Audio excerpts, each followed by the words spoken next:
السلام علیکم ورحمۃ اللہ وبرکاتہ۔ بسم اللہ الرحمن الرحیم۔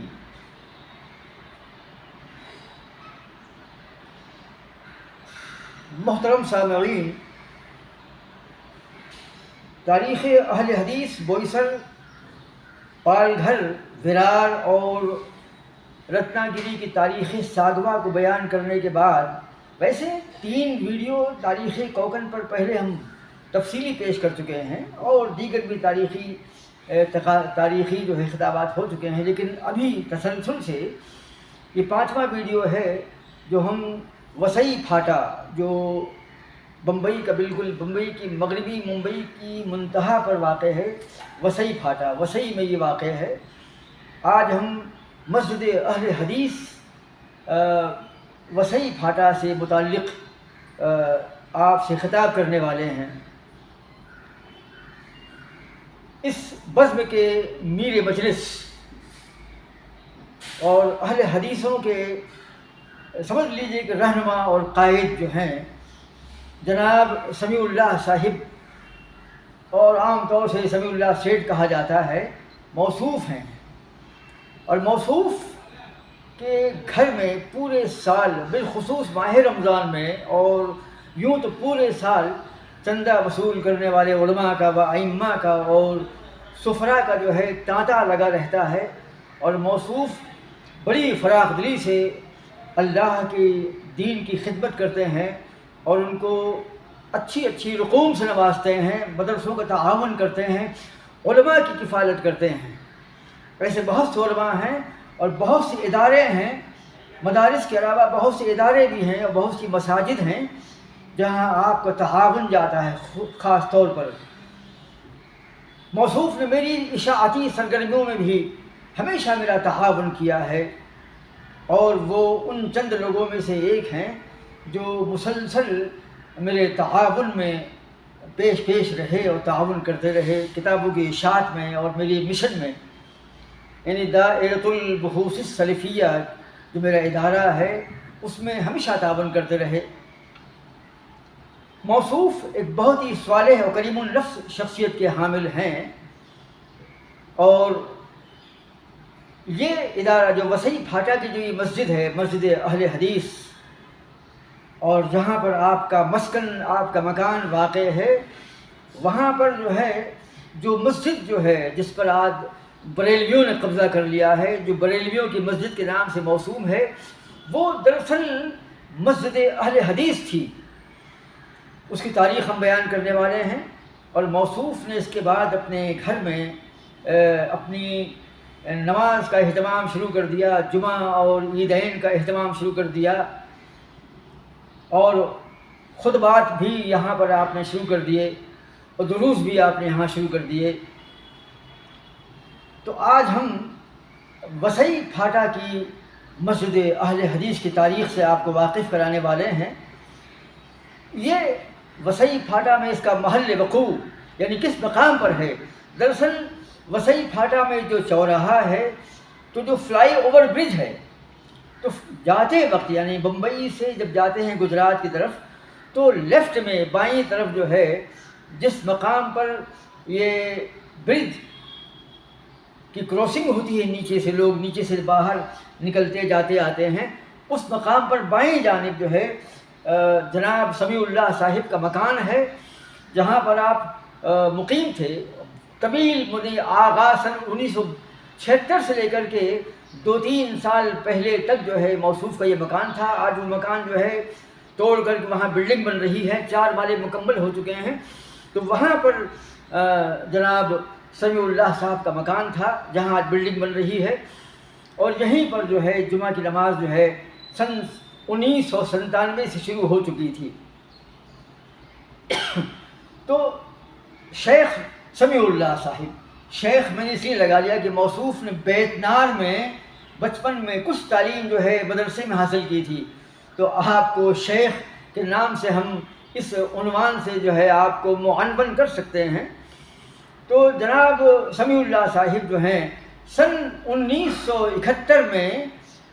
اس مقام پر وارد ہوئے، یعنی وسئی پھاٹا کے مقام پر یا وسئی میں والد ہوئے اور بالکل نوجوان تھے آپ. سن 1971 میں آئے اور یہاں پر کسی مقام پر جو ہے کسی ادنا مقام پر مقیم ہو گئے اور بہت چھوٹے موٹے کاموں سے, بہت ہی ادنا کاموں سے جن کا ذکر ہم مناسب نہیں سمجھتے, آج کی فارغ البالی اور آج کی خوشحالی کی روشنی میں ہم نہیں سمجھتے ہیں کہ ان باتوں کا ذکر کریں. بے حد ادنا کاموں کے ذریعے آپ نے اپنی معاشی زندگی کا آغاز کیا, شروعات کی. آپ نے بمبئی کے یعنی محمد علی روڈ کے سرتی محلہ میں مزدوری کی, کام کیا, اور نالا سپارہ میں آپ نے کام کیا. چھوٹے موٹے مزدوری کے کام آپ نے کیے اور آپ نے زندگی میں اپنی معاشی زندگی کا آغاز کیا, شروعات کی. اس کے بعد سن 1976 میں آپ وسئی ہائی وے پر منتقل ہو گئے. آج جہاں پر آپ کا مکان 3 سال پہلے تک تھا اور جس مقام پر آپ نے مسجد اہل حدیث کا قیام کیا تھا, تعمیر کی تھی, جس پر آج بریلویوں نے قبضہ کر لیا ہے, تو اس مقام پر آپ سن 1976 میں جو ہے وسئی ہائی وے پر آپ تشریف لے آئے. اور سن 1978 میں آپ غربت سے اس حد تک نکل چکے تھے, مفلوق الحالی سے اس مقام تک پہنچ چکے تھے کہ آپ نے سن 1978 میں آپ نے ایک مرسڈیز ٹرک خریدا آپ نے, اور اپنی معاشی زندگی کو استوار کرنے کی راہیں تلاش کرنا شروع کر دیا آپ نے. اور سن 1984 میں آپ نے وہ مکان بنوایا, وہ مکان تعمیر کیا جہاں پر آج آپ مقیم ہیں, آپ جہاں پر زندگی بھر آپ نے گزاری. اور 3 سال یا 4 سال پہلے جو ہے آپ نے کسی فلیٹ کو خریدا, وہاں پر مقیم ہیں. ویسے موصوف کے 2 جو بیٹے ہیں, جناب مدثر صاحب بڑے بیٹے اور مولانا عبد الرحمن صاحب جو کاندی ولی کے مدرسے سے فارغ ہیں, عالم ہیں, یہ 2 ان کے تو الگ الگ بنگلے بھی ہیں, ان کے الگ الگ فلیٹ بھی ہیں. لیکن موصوف نے 3 سال پہلے جب اس مکان کو چھوڑا, جب اور کسی فلیٹ میں منتقل ہو گئے, تو سن 1978 میں مرسڈیز ٹرک لیا آپ نے اور اپنی معیشت کو ٹھیک کرنے کی کوشش کا آغاز کیا. اور سن 1984 میں برج کے نیچے گھر لیا اور مدرسہ و مسجد قائم کی. اور سن 1986 میں مدرسہ عربیہ تعلیم القرآن کو رجسٹرڈ کروایا آپ نے. پہلے یہ دارالفلاح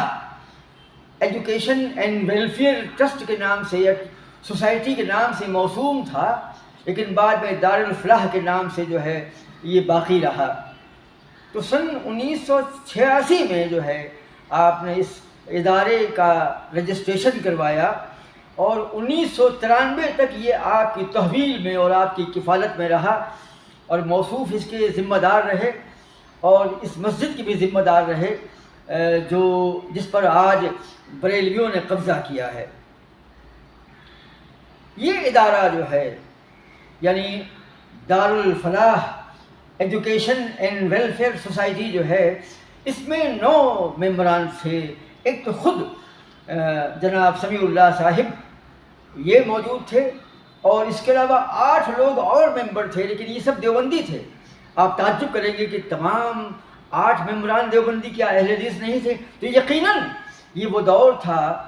سن 84 کا یا 86 کا کہ یہاں پر 2-4 گھر ہی اہل حدیث کے تھے, وہ بھی کچھ فاصلے پر منتشر یہاں وہاں تھے. اسی لیے 8 ممبر جو ہیں دیوبندی تھے. سن 1990 سے لے کر کے سن 1993 تک کا دور جو ہے یہ وہ دور ہے جبکہ اس علاقے میں دیوبندی اور بریلوی آبادیاں جو ہے یا دیوبندی اور بریلوی لوگ جو ہیں آ کر بسنا شروع ہو گئے, اور جناب سمیع اللہ سیٹھ کی قائم کردہ وہ مسجد جو ہے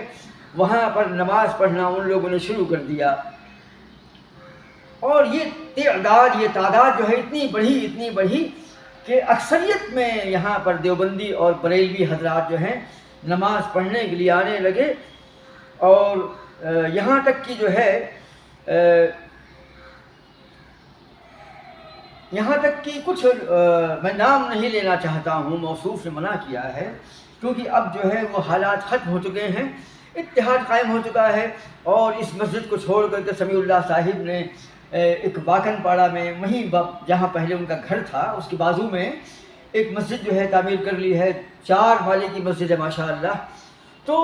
وہاں پر کچھ لوگوں نے، فتنہ پردازوں نے، بریلویوں نے جو ہے ان کو پریشان کرنا شروع کر دیا، اور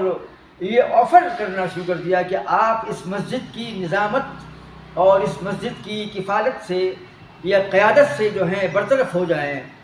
کیونکہ ہم لوگ جو ہیں تعداد میں بہت زیادہ ہیں،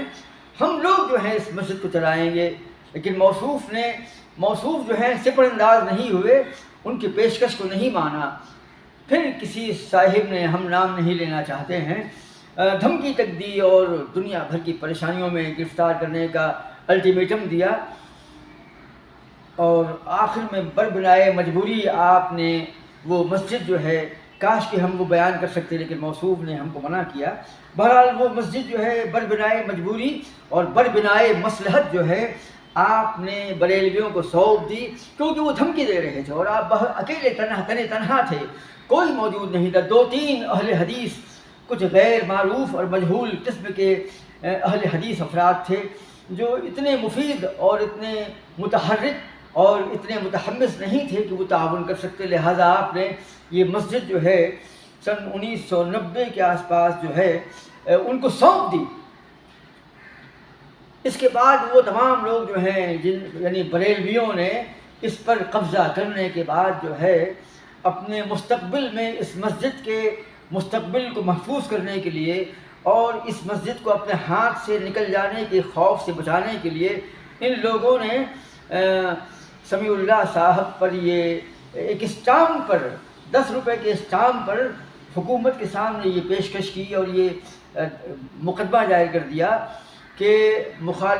سمیع اللہ صاحب نے یہ زمین ہم کو دان میں دی تھی، یعنی ہم کو عطا کر دی تھی،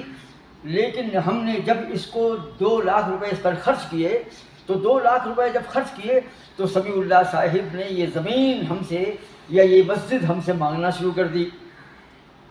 اس کے بعد یہ دور جو ہے سن 1995 کا ہے، سن 1995 میں یہ جھوٹا مقدمہ جو ہے ان پر دائر کر دیا اور مقدمے کا آغاز ہو گیا۔ سن 2000 میں لوگوں نے مدرسہ عربیہ تعلیم القرآن کے نام سے ہی بغیر کاغذات کے محض بے ایمانی اور فراڈ کی بنیاد پر اس کا ایک جعلی اور فیک رجسٹریشن کروایا، اور جب یہ بورڈ لگایا ان لوگوں نے مسجد میں، یہ جعلی رجسٹریشن والا جو ہے بورڈ لگایا، تو جناب سمیع اللہ صاحب نے چیریٹی کمشنر کے ہاں شکایت درج کرائی اور کیس دائر کر دیا، اور چیریٹی کمشنر نے ان لوگوں کا یہ رجسٹریشن منسوخ کر دیا، کیونکہ یہ فیک تھا، جعلی تھا اور بے ایمانی کی بنیاد پر جو ہے اس کو جاری کیا گیا تھا۔ اس کے بعد جو ہیں اہل شرک اور اہل بدعت رکے نہیں، بلکہ ان لوگوں نے مزید فتنہ پردازی کی، اور اس کے بعد انہوں نے جو ہے ایک اور جو ہے وقف بورڈ میں ایک اور کوشش کی، اور وقف بورڈ میں بھی ایک جعلی اور فیک رجسٹریشن جو ہے کروا لیا۔ جب سمیع اللہ صاحب کو یہ خبر لگی کہ ایک جعلی، تیسری بار جو ہے ایک جعلی اور فیک رجسٹریشن کروا لیا گیا ہے وقف بورڈ کے ذریعے، تو سمیع اللہ صاحب نے اورنگ آباد ٹریبونل کورٹ میں جو ہے مقدمہ دائر کر دیا، اور اورنگ آباد کے ٹریبونل کورٹ نے جو ہے اس رجسٹریشن کو جعلی اور غلط قرار دے کر کے، فیک قرار دے کر کے اس کو منسوخ کر دیا، اس کو رد کر دیا۔ اس طریقے سے جو ہے فتنہ پرور اور فتنہ پرداز یہ اپنی کاوشیں کرتے رہے سمیع اللہ صاحب کو پریشان کرنے کے لیے، اور موصوف جو ہے 35 سال تک مسلسل مقدمات کا شکار رہے۔ آپ نے 35 ایئرس تک جو ہے مقدمے لڑے اور باطل کا مقابلہ کیا، اہل شرک اور اہل بدعات کا مقابلہ کیا، اور کبھی عوام سے چندہ نہیں لیا، کبھی بھی کسی سے تعاون نہیں لیا، بلکہ اپنے بل بوتے پر، اللہ کے تعاون سے، اللہ کی نصرت کی بنیاد پر آپ نے اپنی جیب خاص سے تمام مقدمات لڑے، مسجد کی تعمیر کی، اپنا مکان تعمیر کیا، اور یہاں پر سلفی کازز کے تحفظ کے لیے تسلسل کے ساتھ مستقل طور پر جو ہے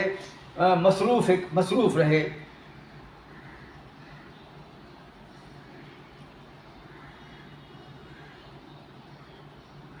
یہ اب ہم کچھ ذکر کرتے ہیں۔ یہاں پر جو مسجد تھی، جو آپ نے جس مسجد کا آغاز کیا تھا، اس مسجد میں پہلے تو اہل حدیث امام تھا اور وہی نماز پڑھایا کرتا تھا، اور تمام دیوبندی اور بریلوی اہل حدیث امام کی امامت میں نماز ادا کرتے تھے۔ لیکن کچھ فتنہ پرور لوگ جو ہیں اس علاقے میں آئے جن کا تعلق ورار سے تھا، اور ان لوگوں نے یہاں کے عوام کو اور یہاں کے دیوبندی اور بریلوی مسلیوں کو برگشتہ کرنا شروع کر دیا، اور ان کو یہ درس دیا کہ یہ وہابی جو ہیں گمراہ ہوتے ہیں، ان کے پیچھے ہم سنیوں کی نماز صحیح نہیں، جائز نہیں، لہٰذا یہاں پر اختلاف شروع ہو گیا۔ اور سن 1990 کے آس پاس یا تھوڑا اس کے پہلے جو ہے یہاں پر جھگڑا اور فساد شروع ہو گیا، اور ان لوگوں نے سمیع اللہ صاحب سے گزارش کر کے یا بحث کر کے یہ امامت پر جو ہے اپنا امام جو ہے یعنی بریلوی امام جو ہے مسجد اہل حدیث میں متعین کر دیا، اور اس کے بعد جو ہے کچھ مدت تک اہل حدیثوں نے ان کے پیچھے اپنی نماز ادا کی۔ ایک عجیب غریب معاملہ ہے کہ مسجد اہل حدیث کے بانی سمیع اللہ صاحب تھے اور یہ مسجد اہل حدیث کی تھی، لیکن اس بنیاد پر کہ یہاں پر اہل حدیث بہت کم تھے اور دیوبندی اور بریلوی زیادہ تھے، ان لوگوں نے فتنہ پیدا کر کے، ضد کر کے، فتنہ انگیزی کی بنیاد پر، اشتعال انگیزی کی بنیاد پر جو ہے بالجبر جو ہے تشدد کے ساتھ میں، جبر کے ساتھ میں اس پر قبضہ کر لیا اور اپنا امام وہاں پر متعین کر دیا۔ اہل حدیث جو ہیں یہاں پر ان کے پیچھے نماز پڑھتے رہے، لیکن ان لوگوں نے ایک تو قبضہ کر لیا، منصب امامت پر اپنے امام کو فائز کر دیا، لیکن جب اہل حدیث نے والضالین پر آمین کہنا شروع کر دیا، آمین بالجہر، تو ان لوگوں نے اعتراض شروع کر دیا۔ کتنا عجیب و غریب معاملہ تھا کہ مسجد اہل حدیث کی ہے اور بانی بھی اہل حدیث سمیع اللہ صاحب ہیں، اور ان کو جو ہے انہوں نے قبضہ کیا اس پر، بالجبر جو ہے امامت پر اپنا امام جو ہے معین کیا، اور پھر اہل حدیثوں پر اعتراض بھی شروع کر دیا۔ لہٰذا کبھی کبھی مار دھاڑ بھی ہوتی تھی، یہ اہل حدیث پر جبر و تشدد کرتے تھے، گالی گلوچ کرتے تھے، ان کو مارتے بھی تھے، کچھ اختلاف بھی ہوتے تھے، پولیس بھی آیا کرتی تھی۔ اس طریقے کے واقعات ہونا شروع ہو چکے تھے، کئی بار جھڑپیں ہوئیں۔ آخر میں ایک شیخ صاحب جو ہیں، ایک پولیس کرمی تھے، انہوں نے سمیع اللہ صاحب کو یہ مشورہ دیا کہ اگر اس طریقے سے واقعات یہاں پر ہوتے رہے اور پولیس آتی رہی اور فتنہ و فساد برپا ہوتا رہا تو مسجد کو تالا پڑ سکتا ہے، لہٰذا جو ہے اس کے بعد سن 1996 میں پولیس نے یہ فیصلہ دیا، یعنی پولیس اسٹیشن سے یہ فیصلہ آیا کہ اہل حدیث جو ہیں اپنی نمازوں کو سنی نماز کے بعد میں، یعنی اہل سنت والجماعت یعنی سنی بریلویوں کی نماز ہو جانے کے بعد میں اہل حدیث اپنی نماز ادا کر لیں گے، لہٰذا اس پر عمل شروع کر دیا گیا۔ لیکن پھر بھی یہ لوگ جو ہیں فتنہ انگیزی سے کام لے رہے تھے۔ اہل حدیثوں نے حکمت و مصلحت کے پیش نظر سن 1997 سے جناب سمیع اللہ کے گھر میں کم سے کم نماز جمعہ اور نماز عیدین اور ماہ رمضان میں تراویح کی نماز کا آغاز کیا۔ سمیع اللہ صاحب جس مکان میں رہا کرتے تھے، آج 3 سال پہلے توڑ کر کے وہاں بلڈنگ بن رہی ہے، اور زندگی جس مکان میں بتائی ہے، تو سن 1997 میں وہاں پر جو ہے جمعہ و عیدین اور تراویح کی نماز کا آغاز کیا تاکہ فتنہ انگیزی نہ ہو پائے اور جھگڑا لڑائی جو ہے ختم ہو جائے، اور مسجد اہل حدیث میں جس پر کہ ان لوگوں نے قبضہ کر لیا تھا، آدھا قبضہ کر لیا تھا، اس پر تالا نہ پڑ جائے۔ تو اس مکان میں جو ہے بعد میں یہاں پر جب اختلافات میں اضافہ ہوا تو اس مسجد میں 5 وقتہ نماز کا بھی آغاز کیا گیا۔ اس خطرے کے پیش نظر کہ فتنہ پردازی کچھ زیادہ ہی ہو رہی ہے، اشتعال انگیزی کچھ زیادہ ہو رہی ہے، اور اختلاف کی خلیج جو ہے مزید وسیع سے وسیع تر ہو رہی ہے، لہذا قیام امن کے لیے اور حصول مصلحت کے لیے سمیع اللہ صاحب نے اپنے مکان پر 5 گانہ نماز کا آغاز کر دیا، اور یہاں پر جمعہ کے خطبے کے ساتھ ساتھ نماز 5 گانہ 5 وقتہ نماز بھی یہاں شروع ہوئی، اور یہیں پر دروس کا اہتمام بھی کیا گیا۔ یہاں پر بڑے بڑے علماء جو ہیں، ابو ذر مدنی جو جامعہ اسلامیہ ممبرا سے ہیں، اور شیخ ثناء اللہ مدنی اور علامہ شمیم فوزی جو ہیں یہاں پر، اور دیگر علماء بھی کانجی ولی کے مدرسے سے، عبد الحکیم صاحب بھی مدنی بھی یہاں پر آتے تھے، بڑے بڑے تمام علماء یہاں پر خطاب کے لیے، جمعہ کے خطبے کے لیے آتے تھے، اور کبھی کبھی میں بھی خطبہ جمعہ کے لیے یہاں پر جایا کرتا تھا۔ اس دور میں اسلام اور سائنس پر میں زیادہ بولا کرتا تھا، کیونکہ سمیع اللہ صاحب نے مجھ سے کہا کہ یہاں کے لوگ جو ہیں آپ کے ان عناوین کو زیادہ پسند کرتے ہیں جو اسلام اور سائنس کے بارے میں اور سائنٹسٹوں کے بارے میں اور تاریخ کے بارے میں ہوتے ہیں، لہذا میں نے انہی عناوین پر جو ہے خطاب کیا اس مسجد میں جو گھر میں قائم کی تھی فتنے سے بچنے کے لیے۔ اس کے علاوہ ایک خطاب میں نے علماء و ائمہ کی تنخواہ کو بڑھانے کے تعلق سے جو کتاب لکھی تھی، وہ کتاب لکھنے کے بعد جو ہے ایک خطبہ اس عنوان پر بھی دیا تھا کہ تمام ٹرسٹیوں پر یہ لازم ہے کہ وہ علماء و ائمہ کی تنخواہوں میں اضافہ کریں، کیونکہ دین کی سب سے بڑی خدمت یہ علماء و ائمہ انجام دیتے ہیں، لہذا ہمیں علماء و ائمہ کی تنخواہوں میں اضافہ کرنا چاہیے۔ اس طریقے سے جو ہے سمیع اللہ صاحب نے 35 سال گزارے، اور یہ اس مسجد پر جو ہے بریلویوں نے قبضہ کر لیا۔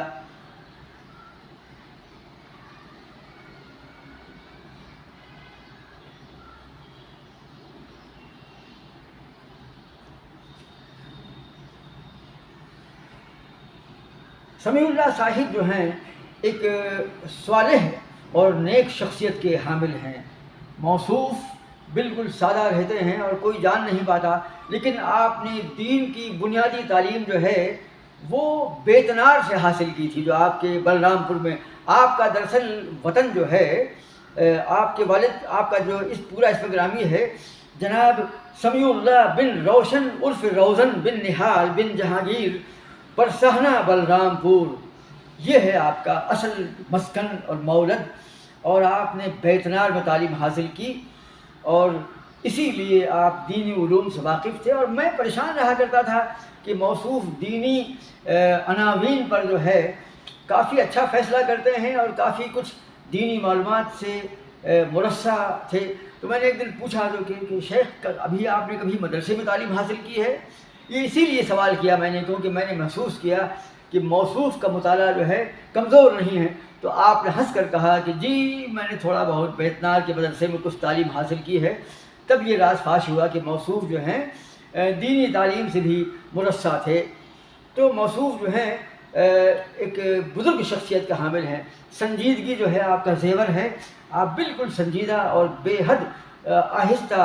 آواز میں بات کرنے والے، یعنی زور سے بات کرنے والے نہیں بلکہ بے حد نرم گفتاری کرنے والے، اور بہت کم آواز میں بات کرنے والے، اور بہت ہی زیادہ شفیق اور کریم النفس ہیں۔ جب کبھی میں یو پی اور ایم پی اور مدھیہ پردیش کی تاریخ کو لکھنے کے بعد جب یہاں سے آیا کرتا تھا تو میں آپ کے اس مکان میں، یعنی آپ کی اس مسجد میں، جو بعد میں بریلوی مسجد نے جس پر قبضہ کر لیا، اس کے بعد آپ نے گھر میں جب شروع کیا تو آپ کا گھر بھی تھا اور یہی مسجد بھی تھی، یہی ادارہ بھی تھا، تو یہاں پر میں آتا تھا اور یہاں پر آرام کرتا تھا، اور موصوف میری ضیافت کرتے تھے کھجور سے اور بسکٹ سے اور چائے پانی سے، اور میرا تعاون بھی کرتے تھے کہ اتنی دور سے آپ آئے ہیں لہٰذا، اور اس تعاون کو بولتے تھے کہ بھائی ان کو ان کا چائے پانی دے دیجئے، یعنی اتنی بڑی دین کی خدمت کر کے آئے ہیں، یہ یو پی سے آئے ہیں، گجرات سے آئے ہیں، مدھیہ پردیش سے آئے ہیں، تو چائے پانی دیا جائے ان کو، یعنی وہ تعاون کر دیا کرتے تھے اور ہنستے بھی تھے، اور کبھی ایسی غلطی نہیں کی موصوف نے کہ آپ نے میرا تعاون نہ کیا ہو۔ تو آپ بہت ہی بزرگ ہیں، اور آپ رقیہ بھی کرتے، یعنی پہلے زیادہ کچھ تھا لیکن آپ کے اندر ایک اور بھی فن تھا، آپ جھاڑ پھونک، شرعی جھاڑ پھونک کے بھی کسی قدر جو ہے ماہر کہہ سکتے ہیں آپ کو ہم۔ بہرحال یہ ہے کہ آپ جو ہیں دم جھاڑ جو ہے شرعی تقاضوں کے مطابق جو ہے کچھ جھاڑ پھونک بھی کیا کرتے تھے، یعنی اب مستقل طور پر نہیں کرتے تھے لیکن آپ اس سے واقف تھے اور کبھی کبھی کر دیا کرتے تھے۔ تو اور آپ کے مکان پر پورے سال جو ہے چندہ والے جو ہیں مدارس کے لوگ، علماء اور دیگر اداروں کے لوگ جو ہیں چندہ جمع کرنے کے لیے مسلسل سال بھر آتے ہیں، اور ماہ رمضان میں تو ایسا ماحول پیدا ہو جاتا ہے بالکل جیسے پونا کے اندر میں جو ہے بہت مشہور ہے کہ پونا میں شکور شیخ وغیرہ اور دیگر جو ہیں بڑے بڑے لوگ جو ہیں وہاں پر علماء کی، پورے ہندوستان سے علماء کی اور سفیروں کی بھیڑ لگ جاتی ہے اور لائن لگتی ہے۔ بمبئی میں بھی جامعۃ الرشاد کے پاس اور دیگر مقامات پر جو ہے ارباب خیر جو اللہ کی راہ میں خرچ کرنے والے ہیں وہاں پر بھیڑ لگتی ہے چندے کے لیے، اور وہ چندہ دل کھول کر دیتے ہیں۔ تو سمیع اللہ صاحب کے اس مسجد میں جہاں پر آپ کا گھر ہے وہاں پر میں نے دیکھا، زندگی بھر دیکھا میں نے کہ ایک تانتا بنا رہا کرتا تھا، درجنوں سینکڑوں لوگ جو ہیں پورے ہندوستان سے آتے تھے اور کوئی جو ہے خالی ہاتھ نہیں لوٹتا تھا، آپ تعاون کرتے تھے۔ اور اب جو ہے وہ مکان تو ٹوٹ گیا ہے 2-3 سال پہلے، اور وہاں پر 4 مالے کی بلڈنگ بن چکی ہے اور شاید اضافہ ہو، اور آپ نے واکن پاڑا میں بازو میں جو ہے ایک مسجد جو ہے 4 مالے کی جو ہے بنا دی ہے ماشاءاللہ۔ اور یہ کیسے بنی ہے؟ دراصل جن لوگوں نے، جن بریلویوں نے ان کی قائم کردہ مسجد اہل حدیث پر ناجائز قبضہ کیا تھا اور زندگی بھر مقدمہ بازی سے ان کو پریشان کیا تھا اور آخر میں بالجبر، ظلم اور جبر کی بنیاد پر اس پر قبضہ کر لیا تھا، انہی لوگوں نے آخر میں سمیع اللہ صاحب کو واکن پاڑا، جو آپ کے مکان کے بائیں جانب چند 50 قدم کے فاصلے پر ہے، وہاں پر وہ زمین دی، اور آج وہاں پر 4 مالے کی ایک پرشکوہ اور حسین و جمیل مسجد جو ہے آپ نے بنائی ہے۔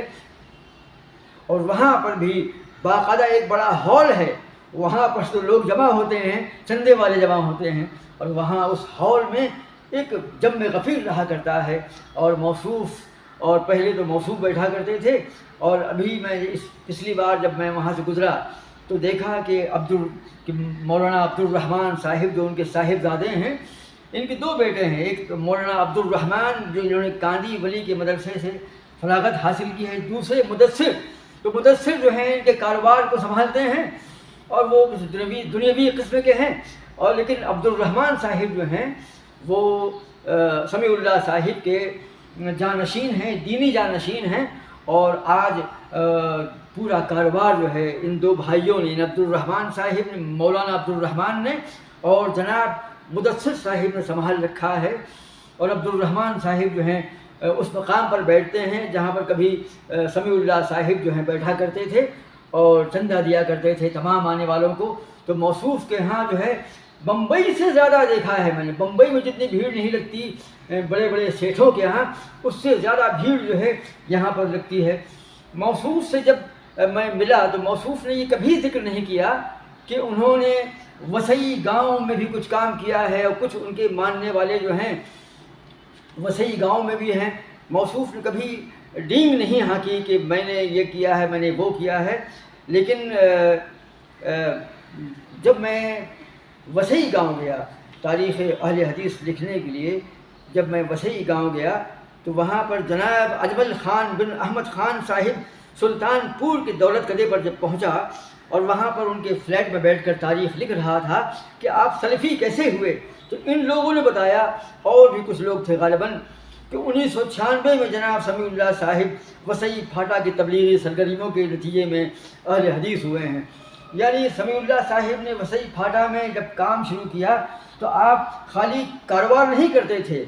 بلکہ کوشش کرتے تھے کہ لوگوں کو اہل حدیث بنائیں۔ تو جناب وسئی گاؤں کے جو اہل حدیث کے سرخیل ہیں، یعنی وہاں کے ذمہ دار ہیں. اس وقت جب میں گیا تھا تاریخ لکھنے کے لیے، جو اس کتاب میں نے لکھی ہے، یہ پہلی کتاب تھی تاریخ اہل حدیث ممبئی کا. جب میں نے آغاز کیا یہ پہلی کتاب تھی. تو جب میں اس کتاب کے لیے مواد جمع کرنے گیا تو اس وقت جو ہے جناب اجمل خان صاحب کا مکان فلیٹ تھا، اور بھی اہل حدیث پیدا ہو چکے تھے آس پاس، اور بہت سے لوگ تو میرے استقبال میں موجود تھے ان کے فلیٹ میں، اور تاریخ لکھوائی انہوں نے مجھ کو. اور یہ جب مواد میں پیش کر رہا ہوں تو بعد میں خبر دی کہ میں نے کہا کہ آپ اہل حدیث کیسے ہوئے؟ تو اجمل صاحب نے کہا کہ جس وقت وسیع پھاٹا میں سن 1996 میں وہ مقدماتی مسائل میں پریشان تھے، اس وقت وہ دعوت پیش کر رہے تھے، تو ہم کو دعوت اہل حدیث پیش کی، تو ان کے ذریعے ہم لوگ اہل حدیث ہوئے ہیں. تب مجھے معلوم پڑا کہ موصوف یہ کام بھی کرتے ہیں، یعنی تبلیغی سرگرمیاں بھی آپ کی جاری و ساری تھیں. بحمدہ تعالیٰ آج میں نے جب صبح فون کیا، یہ ویڈیو جو ہے بن رہا ہے، اس سے 1 گھنٹے پہلے میں نے ان کے بیٹے عبد الرحمن سے پہلے بات چیت کی، پھر انہوں نے ہدایت دی کہ ابا جاگ رہے ہیں. تو میں نے سمیع اللہ صاحب سے، تو انہوں نے بتایا کہ عبدالودود صاحب وسیع گاؤں میں بھی ایک مسجد اہل حدیث جو ہے ہم نے بنائی ہے، چھوٹی سی مسجد جو ہے. یعنی اجمل خان غالباً یہ بھی کہا کہ عبدالحکیم صاحب جو ہیں، جو وسیع پھاٹا میں ہائی وے پر رہتے ہیں، اور یہ بھی سمیع اللہ صاحب کے ساتھ ان کے مشن میں اول روز سے شامل تھے. یعنی عبدالحکیم صاحب جو ہیں، جو سلطان پور کے رہنے والے ہیں، اور ان کا مکان تو وسیع گاؤں میں ہی ہے، لیکن ان کا کاروبار، ان کا آفس جو ہے اسی مقام پر ہے، اور یہ سمیع اللہ صاحب سے کاندھا ملا کر کام کرتے آئے ہیں. بیچ میں کچھ تھوڑا سا فاصلہ ہو گیا تھا، لیکن بحمدہ تعالیٰ وسیع گاؤں کی مسجد جو بنی ہے اہل حدیث کی 2-3 سال پہلے، اور ابھی بھی کچھ کام جاری ہے. تو سمیع اللہ صاحب نے بتایا کہ عبدالحکیم صاحب سلطان پور کے جو ہیں، جو سمیع اللہ صاحب کی پہلی قائم کردہ مسجد میں بھی ذمہ دار تھے، مطلب ان کے ساتھ شامل تھے ان کے اس کے اندر، تو وہ جو ہیں اس کے وہ ہیں. تو یہ بہت خوشی والی بات ہے کہ سمیع اللہ صاحب نے پہلے تو ایک وہ مسجد قائم کی جس پر بریلویوں نے قبضہ کیا، پھر اپنے گھر میں ہی ایک مسجد کا قیام کیا، وہاں پر طویل مدت تک جو ہے اب تک وہاں نماز ہوتی رہی. اس کے بعد میں جو ہے آپ نے واکن پاڑا میں ایک مسجد بنائی ماشاءاللہ، جو جس مقام پر اس مسجد کو جو گھر میں تھی اس کو منتقل کیا، اور بعد میں بریلویوں نے جو زمین دی ہے اس زمین پر 4 مالے کی بلڈنگ بنائی. ایک یہ مسجد ہے، اور واکن پاڑا میں ہی کچھ فاصلے پر ایک چول ہے، اس وقت میں نام نہیں بیان کر سکتا اس کا. تو وہاں پر جو ہے ایک مسجد کا قیام کیا، ایک لمبی چول بنائی آپ نے، اور وہاں پر لوگوں کو بسایا اسی لیے تھا کہ وہاں پر لوگ آئیں گے اور 150 مکان جو ہیں چھوٹے چھوٹے رہیں گے، تو دعوت کا ماحول بھی پیدا ہو جائے گا. ان کو دعوت دیں گے، لوگ آئے اور وہاں پر ایک مسجد بن گئی اسی بہانے سے. بہرحال کچھ لوگ تو متاثر ہوئے اور وہ وہاں پر نماز پڑھتے ہیں آ کر کے، اور وہ سلفی بھی ہوئے. لیکن یہاں پر جو لوگ رہتے ہیں ان کے بچے جو ہیں اس مسجد کے مدرسے میں جو چال کی شکل میں آپ نے قائم کی تھی، یہاں پر آ کر کے جو ہے تعلیم حاصل کرتے ہیں، اور اسی بنا پر جو ہے ان کا عقیدہ جو ہے بحمدہ تعالیٰ جو ہے اچھا ہو رہا ہے. تو اس طریقے سے سمیع اللہ صاحب نے جو ہے کم سے کم 3-4 مساجد کی اقامت کی، تعمیر کی. یعنی پہلی وہ مسجد جس پر بریلویوں نے قبضہ کیا، دوسری وہ مسجد جو آپ نے اپنے گھر میں قائم کی، تیسری مسجد وہ جو آج یہاں سے منتقل ہو کر کے واکن پاڑا کے بالکل لگ کر کے 50 ان کے پہلے والے مکان کے 50 قدم کے فاصلے پر ہے، یہ تیسری مسجد ہے. چوتھی واکن پاڑا کی مسجد جو ایک کالونی کی شکل میں آپ نے بنائی تھی، اور وہاں پر ایک وسیع گاؤں میں ابھی آپ نے ایک مسجد بنائی ہے. تو ہم یہ کہہ سکتے ہیں کہ میں نے تاریخ اہل حدیث ممبئی کو جمع کیا ہے اور 6 کتابوں میں اس کو سمیٹا ہے. اب یہ 6 کتابیں جو ہیں ایک کتاب کی شکل میں جمع ہونے والی ہیں، ان کا فوٹو نکل چکا ہے، یہ کتاب چھپنے والی ہے. ان 6 کتابوں کو ہم نے ایک کتابی شکل میں جمع کر دیا ہے. یہ پہلی کتاب ہے، اس میں جو ہے وسئی گاؤں اور پاپڑی تک جو ہے، یعنی میرا روڈ، بھیندر، وسئی پھاٹا، ویرار، ان علاقوں کو کور کیا ہے۔ تو اس میں ہم کور کرنے والے ہیں۔ تو موصوف نے جو ہے بے پناہ کام کیا ہے اور دین کی خدمت کو انجام دیا ہے۔ میں یہ کہہ رہا تھا کہ بمبئی میں اہل حدیث کے نظام کے قیام کے لیے، اس کی بقا کے لیے، اس کے تحفظ کے لیے ہر مقام پر کچھ ایسے واقعات ہوئے ہیں جس میں شدت ہے، حدت ہے، اختلاف ہے، تنازعات ہیں، جھگڑے ہیں، مقدمہ بازیاں ہیں، لیکن میں نے یہ محسوس کیا ہے، اور جو میں نے انٹرویو لیا اور جو میں طویل مدت سے خود دیکھتا آ رہا ہوں، میں یہ کہہ سکتا ہوں کہ جتنی طویل مدت تک جو ہے مقدماتی جہاد سمیع اللہ صاحب نے کیا ہے، اور جس قدر مقابلہ انہوں نے کیا ہے، اور جس قدر پریشان کن حالات سے یہ گزرے ہیں، اتنا کوئی اور شاید ہی گزرا ہو۔ حالانکہ اور بھی مقامات ہیں جہاں پر اس قسم کے واقعات ہوئے ہیں، خود کلیان کے اندر بھی اس قسم کے واقعات ہوئے ہیں، بڑی شدت ہوئی، بڑی حدت ہوئی مخالفین میں، اہل بدعت میں، اور بڑے عجیب و غریب واقعات ہوئے جو آنے والے وقت میں انشاءاللہ ہم بیان کریں گے۔ میں خود کلیان کا پہلا اہل حدیث ہوں، مجھ سے پہلے وہاں پر کوئی اہل حدیث نہیں تھا، اور میرے سامنے ہی اہل حدیث کی اقامت ہوئی۔ تو یہاں پر جو واقعات ہوئے بے حد پریشان کن تھے، شدت و حدت سے، اشتعال انگیزی سے بھرے ہوئے تھے، لیکن سمیع اللہ صاحب کے وسئی پھاٹا کے جو حالات ہیں اتنے خطرناک تھے کہ ہم جان بوجھ کر کے ہم نے ان لوگوں کا نام نہیں لیا، اور ان ناموں کو ہم بیان نہیں کرنا چاہتے، کیونکہ موصوف نے منع کیا ہے کہ اب قیام امن ہو چکا ہے، اب اختلافات ختم ہو چکے ہیں۔ خود بریلویوں نے، اہل بدعت نے ان کو زمین دے دی ہے، اور وہاں پر 4 مالے کی اہل حدیث مسجد کا قیام ہو چکا ہے، تمام مقدمات کا خاتمہ ہو چکا ہے، اور قیام امن کے بعد میں ان باتوں کو دہرانا ممکن نہیں،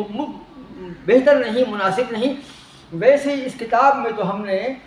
ان تمام باتوں کو لکھ ہی دیا ہے۔ تو جن حضرات کو ان پریشان کن اور مقدماتی تفصیلات مطلوب ہوں، وہ ہماری یہ کتاب جو ہے اس کو مطالعہ کر کے ان معلومات کو حاصل کر سکتے ہیں، لیکن ویڈیو کے اندر میں ہم نے ان باتوں کو بیان نہیں کیا ہے، نہ وہ نام لیے ہیں، یہاں تک کہ آپ کو جان سے مارنے کی دھمکی تک دی گئی، اور اسی بنا پر آپ کو بحالت مجبوری بر بنائے مصلحت جو ہے اس سے دستبردار ہونا پڑا۔ آپ نے مسجد کو ان کے نام کر دیا، دے دیا، ان پر ان لوگوں نے قبضہ کر لیا۔ چلیے، یہ داغ جو دیا تھا سمیع اللہ صاحب کو کہ قتل کی دھمکی کی بنیاد پر یہ سائن کروا لیے اور مسجد پر قبضہ کر لیا، تو چلیے ایسا ہو گیا، لیکن ٹھیک ہے، ان لوگوں نے یہ غلطی تو کی، لیکن بعد میں ان لوگوں نے زمین بھی دے دی۔ ہم ان کے مشکور ہیں، شکر گزار ہیں کہ انہوں نے وہ زمین دے دی، اور آج وہاں پر 4 مالے کی ایک عظیم الشان مسجد جو ہے بن چکی ہے، جس کا فوٹو انشاءاللہ آپ کو ہم تھمبنیل میں دیں گے، اس ویڈیو کے تھمبنیل میں دیں گے، کہ انشاءاللہ اس طریقے سے ہم یہ دیکھتے ہیں کہ جتنی مشکلات کا سامنا سمیع اللہ صاحب نے کیا ہے شاید ہی کسی نے کیا ہو۔ تو 35 سال تک مقدمات کا اور جان و مال کے خطرے کا اور مخالفت کا مقابلہ آپ نے کیا۔ اللہ تعالی ہم تمام مسلمانوں کو، تمام اہل حدیثوں کو اور تمام اہل توحید کو وہی استقلال، وہی صبر و عزیمت عطا فرمائے جو اللہ نے سمیع اللہ صاحب کو عطا فرمائی تھی، اور ان تمام حالات سے نبرد آزما ہونے کی توفیق عطا فرمائے جن سے موصوف نبرد آزما ہوئے تھے، اور آخر میں سلفی نظام قائم ہو گیا۔ تو دین اتنا آسان نہیں ہے حضرات، ہمیں بھی قربانیوں کے لیے تیار رہنا چاہیے، اور ایسے حالات اگر پیدا ہو جائیں تو مردانہ وار ان کا مقابلہ کرنا چاہیے۔ ہم دعا کرتے ہیں سمیع اللہ صاحب کے لیے کہ موصوف کی یہ جہد و مساعی، یہ جہد مسلسل جو ہے اللہ قبول فرمائے، اور ان کے بیٹے عبد الرحمن اور جناب مدثر کو توفیق دے کہ ان کے بعد ان کے صحیح وارث ثابت ہوں، اور یہاں کے اہل حدیث کو بھی توفیق دے کہ وہ اس نظام کی بقا کے لیے، اس کے تحفظ کے لیے مستقبل میں جو ہیں بالکل ویسے ہی سرگرم عمل رہیں جس طریقے سے جناب سمیع اللہ صاحب سرگرم عمل رہے۔ اور آخر میں ہم تمام سامعین سے گزارش کرتے ہیں